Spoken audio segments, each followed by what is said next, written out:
दोस्तों, इस संपूर्ण ब्रह्मांड में महादेव एक ऐसे देव हैं जो संसार के प्रत्येक प्राणी को समान भाव से प्रेम करते हैं। यही वजह है कि वे भूत प्रेत, पिशाच, सूर असुर तथा नर नारी इत्यादि सभी के लिए पूज्य हैं।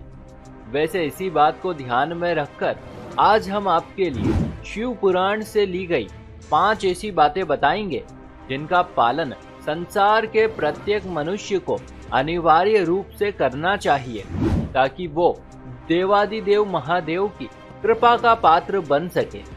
तो आइए एक बार विस्तार से प्रकाश डालते हैं कि वे 5 बातें कौन कौन सी है। नमस्कार और एक बार फिर स्वागत है आप सभी का आपके अपने वीडियो कलश यूट्यूब चैनल पर।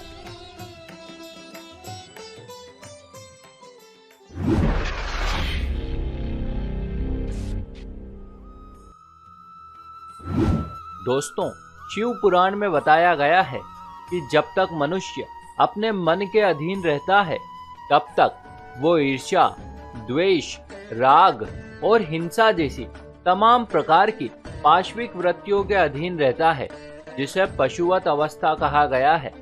किंतु जब कोई मनुष्य अपनी इन प्रवृत्तियों का त्याग कर देता है तो वो बहुत ही उत्तम अवस्था में पहुंच जाता है।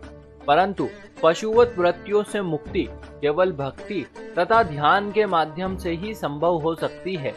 इसीलिए शिव पुराण हमें ये संदेश देता है कि हमें किसी भी दशा में भगवान शिव की भक्ति करनी चाहिए ताकि हम मानवता के उस उत्तम गुण को प्राप्त हो सके जिसकी भगवान हमसे अपेक्षा करते हैं।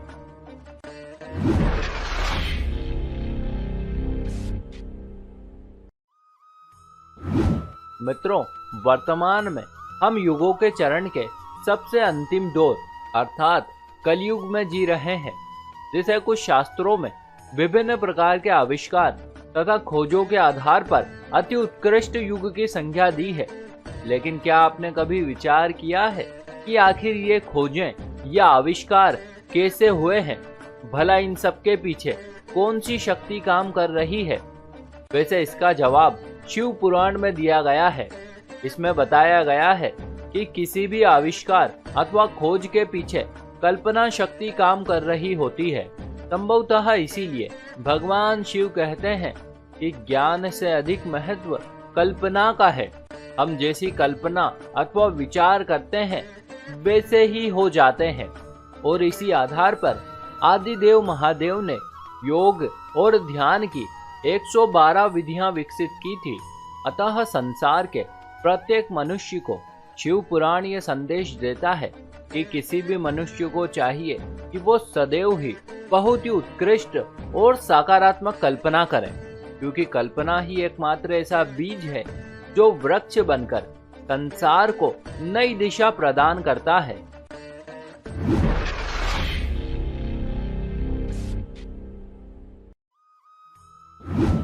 मित्रों, इस संसार के कई मनुष्य किसी न किसी व्यक्ति, वस्तु अथवा परिस्थिति पर आवश्यकता से अधिक आसक्ति अथवा मोह लगाए बैठे हैं, और यही मोह उनकी असफलता और दुख का कारण बनता है।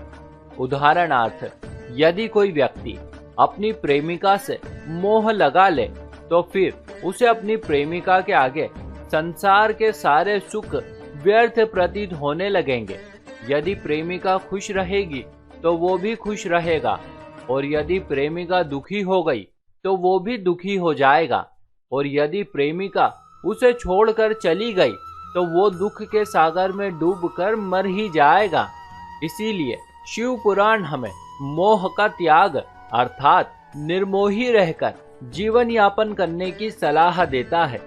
यह हमें बताता है कि जब हम पूर्ण रूप से निर्मोही हो जाते हैं तब हम सभी को समान रूप से स्नेह कर पाते हैं, और इस अवस्था में हम परमात्मा के मोह में उतर पाते हैं।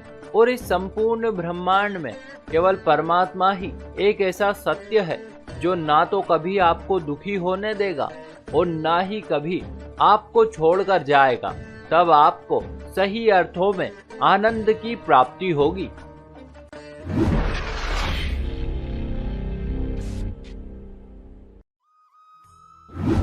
दोस्तों, यदि ध्यान से देखा जाए तो किसी भी मनुष्य के लिए सबसे बड़े दुख का कारण उसकी असीमित इच्छाएं होती है।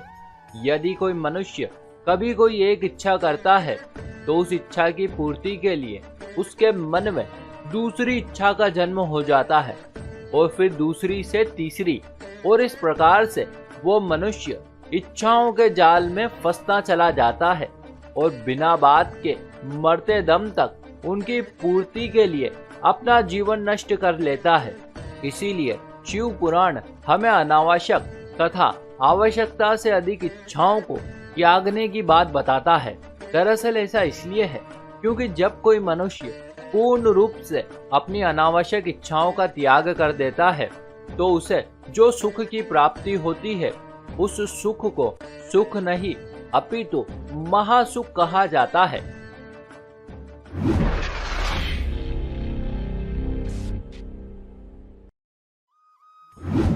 मित्रों, प्रत्येक मनुष्य कोई भी कर्म अपने हित और स्वार्थ को ध्यान में रखकर करता है। इसी वजह से उसका फल भी उसे सीमित मात्रा में ही प्राप्त होता है और कई बार तो बहुत से लोग कर्म करने से पहले ही उसके प्रतिफल को लेकर चिंतित होना शुरू हो जाते हैं।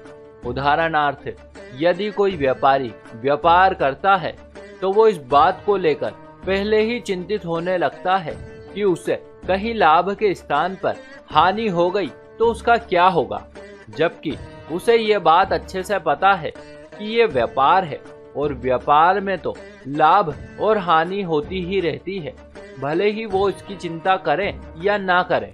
किंतु इसके ठीक विपरीत यदि कोई व्यक्ति निष्काम भाव से कोई भी कर्म करे, अर्थात यदि कोई व्यक्ति ये सोचकर व्यापार करे कि ये व्यापार उसका नहीं अपितु परमात्मा का है, वो तो बस इस व्यापार का सेवक है और सुबह से शाम तक परमात्मा रूपी सेठ की सेवा करता है।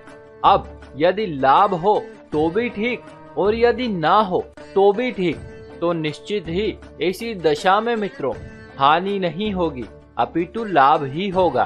साथ ही साथ व्यर्थ की चिंताओं से मुक्ति भी मिल जाएगी। इसीलिए शिव पुराण कहता है कि हमें न सिर्फ व्यापार अपितु हर कार्य निष्काम भाव से करना चाहिए, फिर भले ही उससे हमें हानि ही क्यों ना उठानी पड़े, क्योंकि वो हानि भी हमारे लिए लाभदायक ही होगी।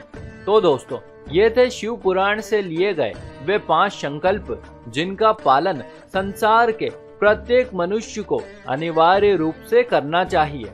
बस केवल तब ही वो देवादिदेव महादेव की कृपा का पात्र बन सकता है। इसी के साथ हमारी ये जानकारी भी यहीं समाप्त हुई। आशा करते हैं आपको ये जरूर अच्छी लगी होगी। यदि आप भी शिव जी के अनन्य भक्त हैं तो कमेंट बॉक्स में ओम नमः शिवाय लिखना ना भूलें। साथ ही वीडियो को लाइक करें, चैनल को सब्सक्राइब करें और सबसे जरूरी बात, इसे ज्यादा से ज्यादा लोगों के साथ शेयर करें ताकि चारों ओर शिव भक्ति का प्रकाश फैल सके। आप सभी मित्रों का बहुत बहुत धन्यवाद।